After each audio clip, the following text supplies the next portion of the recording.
Natulog kami sa terminal ng Naga at nagpaumaga sa kalsada. Huy! Diyos, marhay na aga! Sa bidyong ito ay kukuha kami ng national ID ng mga bata. Ang unang plano namin, sa Lagunoy kami kukuha, mas malapit dito sa amin. Alas 3 pa lang ng umaga, ginising na ako nila mama, tapos alas 4 naman kami umalis ng bahay. Itong sinasakyan naming tricycle hanggang Lagunoy na sana ito, balikan. Ang kaso, nasiraan kami sa Tukang Kalaw bandang alas 4:30 ng umaga. At dahil walang signal dito yung mga cellphone namin, inabot na kami ng liwanag hanggang sa inabot na kami ng alas 5 at sa oras na yan marami nang dumadaan ng mga motorista. At pagkatapos ng mahigit isang oras na paghihintay, sa wakas meron na kaming masasakyan. Shoutout po kay Manoy Dindo na nasakyan namin papuntang Paruggan. Salamaton! Pagdating sa market, sumakay kami kaagad ng jeep. Halos isang oras ang biyahe papunta ng Lagunoy kaya talagang nag-aalala kami sa biyahe pa lang. Every Monday lang daw kasi pwedeng kumuha ng national ID sa Lagunoy at may cut-off pa nga yung pila hanggang 50. Kaya hindi halatang stress na ako sa biyahe pa lang. Huy. Pagkarating naman namin, dumiretso kami agad sa pilahan ng national ID. Naku,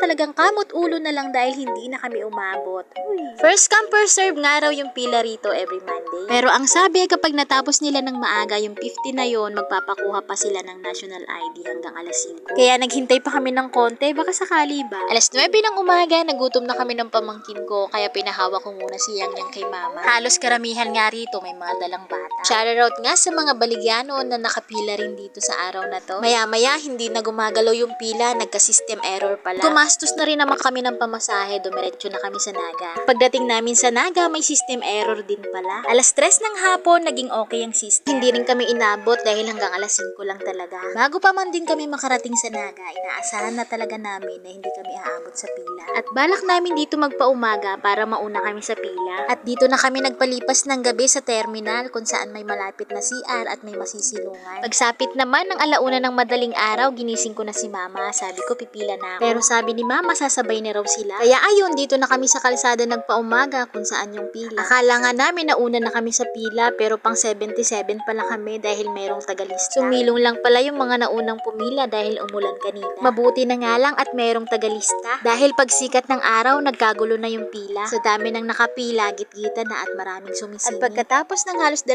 araw namin dyan sa Naga, sa wakas nakakuha na kami. Yun lang, salamat sa panonood, hanggang sa susunod, bye!